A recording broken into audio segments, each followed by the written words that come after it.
नमस्कार. वळकटी. लहानपणी परळला घरी एक कॉट होती. बाकी सगळे गाद्या खाली घालून झोपायचे. उठल्यावर त्या गाद्यांची नीट वळकटी करून ठेवायची. रात्री पुन्हा ती वळकटी उघडून त्यावर स्वच्छ अंथरून पांघरूण, उशी इत्यादी घेऊन झोपायचं. गच्चीवर अंगणात झोपायचं असलं तरी काम आणि क्रम हाच: वळकटी वळणे आणि उघडणे. आजोबांनी मला शिकवलेल्या अनेक गोष्टींपैकी ही पण आहे.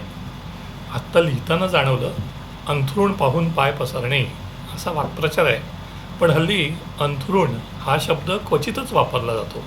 पांघरूण हा शब्द जरा तरी वापरत आहे, पण अंथरूण याला बेडशीट असा सोप्पा मराठी प्रतिशब्द आहे ना.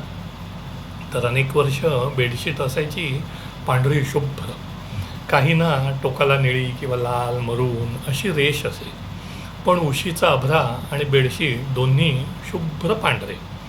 अजूनही माझ्या एका मित्राकडे वापरतात अशीच शुभ्र जोडी. मग कोणाकडे तरी पहिल्यांदा पाहिली फुलांची बेडशीट, सुंदर नाजूक नक्षी प्रिंट असलेली. मला तर वाटलं सिनेमात ती सुहाग रात वगैरे दाखवतात त्याची तयारी असावी बहुधा. पण त्यावर झोपायला तर एक आजोबा होते, तेही एकटे. नंतर मात्र आमच्या घरीही प्रिंटेड बेडशीट यायला लागल्या, तरी वळकटी आपली सुरूच होती. नंतर मात्र आले bed, single, double, sofa cum bed असं काय काय. मग वळकटी सुटली आणि विविध रंगांच्या नक्षीच्या बेडशीट घरी येऊ लागल्या. समारंभात, लग्नात अहेर म्हणूनही बॉम्बे डाईंगच्या बेडशीट खूप लोकप्रिय झाल्या होत्या.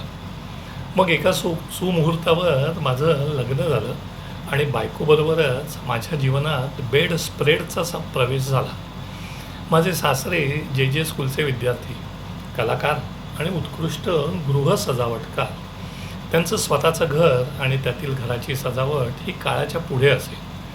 तर त्यांनी बेड स्प्रेड ही संकल्पना सांगितली आणि राबवलीसुद्धा. तोपर्यंत आम्ही आपले दिवसभर बेडशीटच घालून वळकटी नवे आता बेडवरील गादी झाकून ठेवत असू. आबा एक दिवस मस्त एक गुलाबी बेडस्प्रेड घेऊन आले. तो मऊ, जाड आणि मुलायम मखमली स्पर्शाचा पहिला बेडस्प्रेड माझ्या अजूनही स्मरणात आहे. नुसतं घेऊन नव्हे, तर तो कसा अंथरायचा, त्यावर अजून एक रनर पट्टी कशी कुठे ठेवायची याची प्रात्यक्षिकासह माहिती देण्यात आली. म्हणजे अगदी आधी बेडशीट कशी खोचून चापून चोपून घालायची आणि त्यावर बेडस्प्रेड कसा अंथरायचा, असं सगळं सागरसंगीत. आता मलाही ती आवड निर्माण झाली आहे. वेगवेगळ्या रंगसंगतीचे, नक्षीचे आणि वेगवेगळ्या पोताचे बेडशीट आणि बेडस्प्रेड असं दोन्ही मी आणत असतो. कमरेचा काटा ढिला करत डबल बेडची गादी उचलून दोन्हीही घालतो. त्यातही काही माझे विशेष आवडते.